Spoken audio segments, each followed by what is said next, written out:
Coucou, c'est moi Laetitia. J'ai écrit une nouvelle histoire pour toi. Tu es prêt? Si tu le veux bien, je t'emmène au pays magique de mes histoires. On y va? Installe-toi confortablement, c'est parti! La fée perdue. C'est une magnifique journée pour aller jouer dans le jardin, se dit Sophie.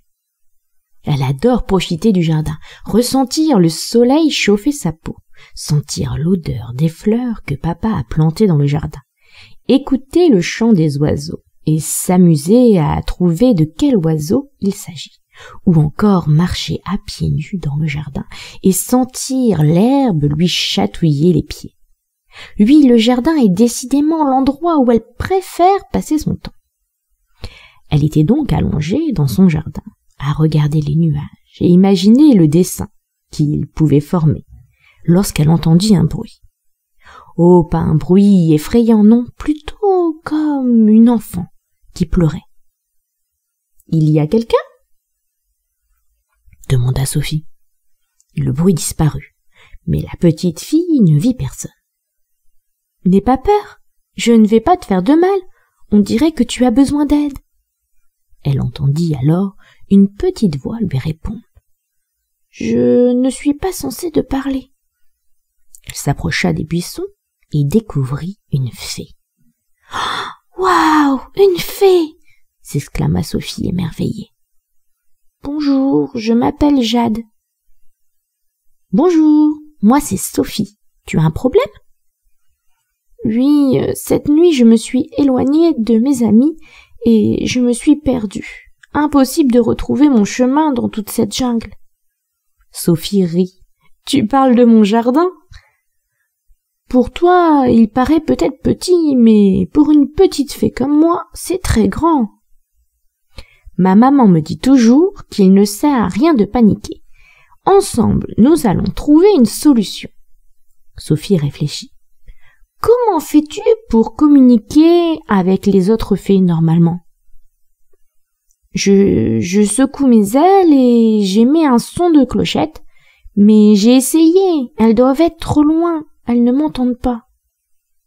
On pourrait essayer avec un micro. Sophie va alors chercher son micro qu'elle a eu pour Noël et elle revient voir la fée. La fée secoue alors ses ailes et un son de clochette retentit. Malheureusement, pas assez fort car aucune fée ne vint voir Jade. La petite fille réfléchit de nouveau. Ma maman me dit que si j'ai besoin d'amour, il suffit que je pense fort à elle, mette mes mains sur le cœur, et comme mon cœur est relié à ce que j'aime, elle reçoit ma demande et m'envoie de l'amour. Tu pourrais peut-être faire pareil avec tes amis. Oh, mais oui, je vais essayer.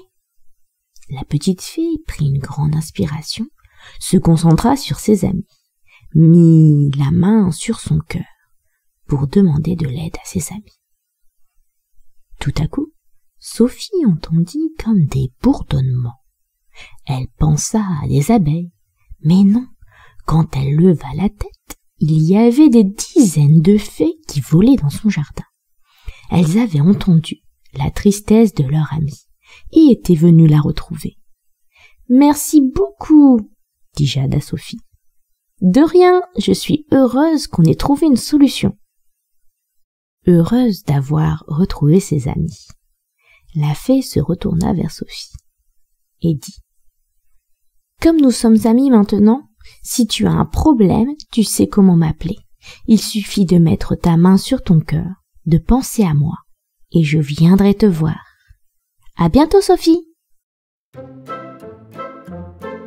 L'histoire est terminée, mais tu peux retrouver toutes mes histoires sur mon podcast La Magie des Histoires et t'abonner pour ne pas rater ma prochaine histoire.